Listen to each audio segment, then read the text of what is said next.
you would run from position A to position B when under enemy fire Sure. to save another teammate. Yeah, absolutely. And then like the first responder community, like you would do whatever you can for a civilian or a fellow first responder to be able to save their life. And Yeah.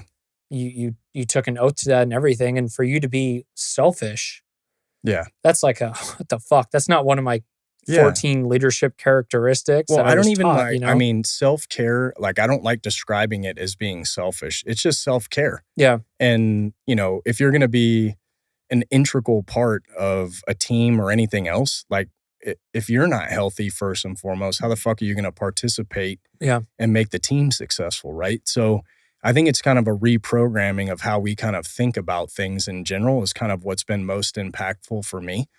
And again, it's like looking at it going, hey, if you're not good with yourself and everything that's going on, you're not going to be good for the team.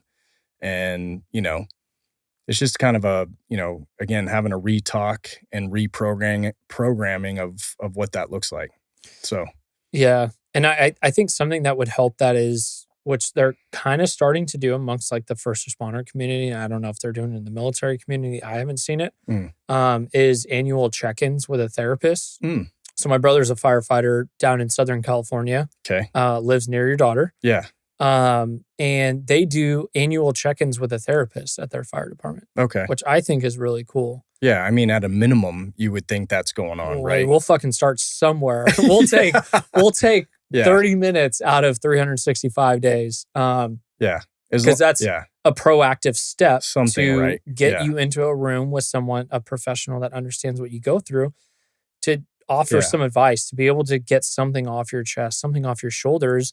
And if it's not a good experience for you, like, then maybe it's not for you. Sure. If it helps one person and they go seek therapy and that saves their marriage, their relationship with their kids, or they can overcome a trauma that they saw and experienced due to the job, then that's a win. Yeah, it makes sense. So I think as much as it seems like, hey, one time a year for 30 minutes, you're going to, on shift, you're going to go and talk to someone, seems like that's it. Like that's all you're going to do.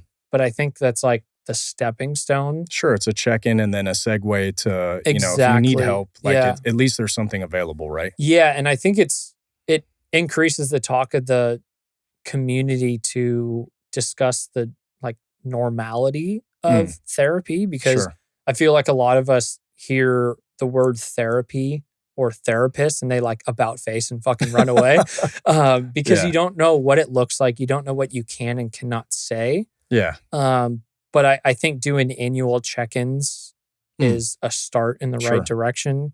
But I think I'd like to see that amongst the entire country for all first responders, and then for our military community as well. And then also the family members. Yeah. So some that we haven't really talked about is that we talked about the transition from active to retirement and the identity and everything, but the adjustment back to like kids after you retire, back to your spouse or significant others after retirement. For them, I don't know of any sort of training, any proactive steps that we have in place for them to be able to be like, hey, this is what your service member or your first responder may be going through or may be thinking. Yeah. My own experience with that, I was married for almost 20 years. Same amount of time I was in the military. And when I retired is when I got divorced. So that in particular for me, you know, I definitely have experience with that.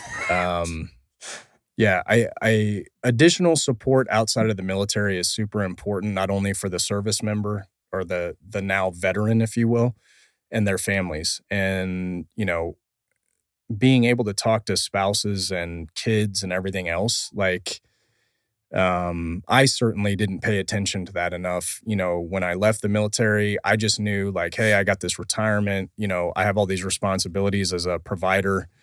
You know, I got to find a job when I get out, like, you know, can't live off the retirement because it's DOD. Yes. You know, granted, I'm super grateful that I have it. So I'm not complaining, but you know, I had to find another job, you know, and I was still able-bodied and everything else. And like, I wanted to work, you know, I was back into the civilian world and I was like, hey, what do I do now? And, But that process and kind of everything that I worked through, and that it took a serious toll on my marriage and my kids and everything else, still things I look back on, that certain things I regret about that, that, and I'm at peace with a lot of that now. But it's like, dude, like I probably should have been in like marriage counseling when I first got out, because my whole identity had shifted. Like I wasn't a Green Beret anymore. Like I wasn't doing this high speed shit, like my whole existence was different, and I was like, what the fuck do I do now? Like what's ever going to compare to that, Nothing may ever compare to it when you're done with it. And in retirement life, you're just essentially done.